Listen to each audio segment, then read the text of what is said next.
आज मिलन समारोह में विशेष तौर पे श्री अनिल कुमार सिंह जी कुशवाहा जी को धन्यवाद देता हूं और इनके साथ जो सैकड़ों लोग आए हैं उनको भी धन्यवाद देता हूं कि आपने वीआईपी पार्टी के ऊपर विश्वास जताकर हमारे हाथों को मजबूत करने के लिए वीआईपी परिवार में आए। इसके लिए सभी को तहे दिल से धन्यवाद देता हूं। मूलतः खगड़िया जिला से बेलदौर विधानसभा से है, राजनीति अनुभव बहुत बड़ा है, काफी सालों से तो तकरीबन 20 साल से संघर्ष करने वाले लोग हैं और आने वाले समय में पार्टी से जुड़े हैं। पार्टी के विचार को लेकर खगड़िया में कैसे पार्टी मजबूत हो, कैसे क्षेत्र में बेलदौर मजबूत हो, इसके लिए काम करेंगे। इसके लिए मैं इनके और इनके सारे साथी को बहुत बहुत धन्यवाद देता हूं। आप लोगों को कुछ पूछना है?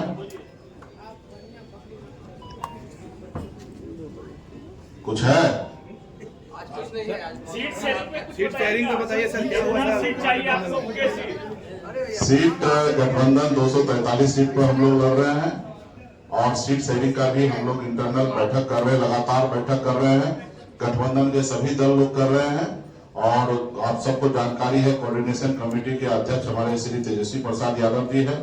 हमें इस मंच पे से बोलना उचित नहीं होगा।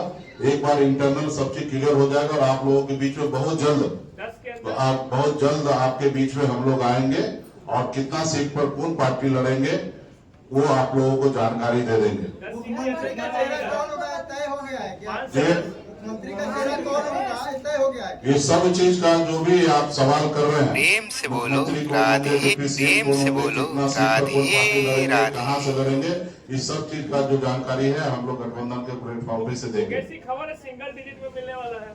जो भी मिलेगा वो सब हम लोगों को सबको पता है और आने वाला समय में आप लोगों को जानकारी देंगे। क्या उम्मीद लेके चल रहे हैं? क्योंकि बार-बार ज्वाइनिंग करवा रहे हैं। आप उम्मीद भी जो भी लेके चले गठबंधन के बीच में रखे अपनी बात को, वहां से सब चीज क्लियर होगा। आपको पता है कि बिहार में हमारी ताकत क्या है, हमारे विचार क्या है। बिहार में हम लोग सरकार बनाने के लिए आ रहे हैं। आपको पता है कि वीआईपी पार्टी के साथ क्या ताकत है। तो ये सब चीज है। सीट तो आपको देना नहीं है, सीट गठबंधन से तय होगा और मजबूती से हम लोग काम करेंगे। और कुछ खुद कहां से लड़ेंगे? देखिए बिहार में सरकार जो है वो आईसीयू में चला गया है। नीतीश कुमार जी और स्वस्थ है। हम तो भगवान से कामना करेंगे कि नीतीश जी स्वस्थ हो। उनके परिवार से आग्रह करेंगे कि नीतीश जी को सही से उपचार कराना चाहिए। अब देखिए ना, यही नीतीश जी 2010 में कल्पना कर सकते थे या 2015 में कल्पना कर सकते थे कि किसी दामाद को, किसी ऑफिसर के वाइफ को इस तरीके से प्रमोट किया जा सकता था? नहीं कर सकते थे। लेकिन आज नीतीश जी का चल ही नहीं रहा। उसके अलावा अभी देखिएगा चुनाव के लिए पूरा तैयारी किया जा रहा है। तो आज जून का महीना चल रहा है, ट्रांसफर पोस्टिंग का महीना है। पैसा लाखों करोड़ों में लूट हो रहा है पटना में। आप जिस मंत्री के बंगला के बाहर जाइएगा और ढूंढिएगा तो पता चलेगा अफसर खड़ा है, उसके जेब में पैसा है। तो पैसा लेके ट्रांसफर पोस्टिंग किया जा रहा है। आप समझ लीजिए कि किस तरीके से होगा। जिसके पास पैसा है वो आगे बढ़ रहे हैं। तो इसके लिए भी सभी को, सब लोग समझ रहे हैं कि किस तरीके से है।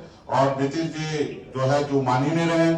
वो अभी भी कुर्सी पे बैठा रहना चाहते हैं और आगे भी बैठा रहना चाहते हैं। तो मेरा यही है देश में कि भाई देश में कोई भी पद पर कोई आदमी कब तक रहेगा, उसके लिए है कि राज्य का व्यक्ति होना चाहिए, स्वस्थ होना चाहिए। लेकिन नीतीश जी स्वस्थ नहीं रहने के बावजूद भी राज्य जो है उनके हिसाब से नहीं चल रहा। किस तरीके से यहाँ पे हत्या हो रहा है, मर्डर हो रहा है, बच्चे के साथ बलात्कार हो रहा है, किस तरीके से भ्रष्टाचार हो रहा है, ये किसी से छुपा हुआ नहीं है। किस तरीके से सरकार का पैसा कोई पार्टी अपने प्रचार करने के लिए, अपने वाहवाही करने के लिए 1-2 रुपया नहीं, सैकड़ों करोड़ रुपया खर्च किया जा रहा है। इससे पहले भी यूपीए के सरकार के समय में आप देखते होंगे कि इस तरीके का घोषणा जो होता था वो दिल्ली से वहां से बटन दबा के कर दिया जाता था। लेकिन आज क्या किया जा रहा है? आज बिहार में आके बिहार के पैसा करोड़ों करोड़ रुपया पानी में बहा रहा है और बिहार के लिए नहीं सोचा जा रहा। आज यही गुजरात है। 2014 में देखिएगा गुजरात का गरीबी दर देखिएगा तो 16% था, लेकिन आज बढ़कर कितना, अभी घट के कितना हुआ? 9% हो गया। लेकिन यही बिहार में जो 2014 में 33% था वो बढ़ के अभी 37% गरीबी दर हो गया। और ये मेरा आंकड़ा नहीं है, भारत सरकार का आंकड़ा है। और ये खाली झूठ बोलने के लिए बिहार में आते हैं, भ्रम फैलाने के लिए आते हैं कि डबल इंजन की सरकार है। अगर डबल इंजन की सरकार होता तो आप बताइए 2014 में जो हमारे बिहार का गरीबी था उससे ऊपर हम कैसे चले गए? और वही गुजरात 2014 में जितने गरीबी रेखा में जो थे 16%, उससे घट के 9% पे कैसे आ गए? तो ये सवाल आने वाला समय में मोदी जी को देना चाहिए बिहार में आने के बाद। और बिहार के लोग अभी जागरूक हो चुके हैं और बिहार में इस बार परिवर्तन होगा और बिहार में महागठबंधन का सरकार बनना है। अब तो यहाँ पे तो है ना, कुछ दल जो है सामने से गठबंधन में है और कुछ दल जो है संगठन जो पर्दे के पीछे से गठबंधन में है। और भाजपा जेडीयू के सब लोग ही बोल रहे हैं, हम तो नहीं बोल रहे हैं कि किस कोटा से। बताइए, आरएसएस का भी कोटा है। ये इससे पहले तो हम लोगों को नहीं जानकारी था। हम लोग को तो पता है यूनिवर्सिटी पे कब्जा हो गया आरएसएस का, जितने भी संस्थान है उसको कब्जा हो रहा है, लेकिन कोई सुनने के लिए तैयार नहीं था।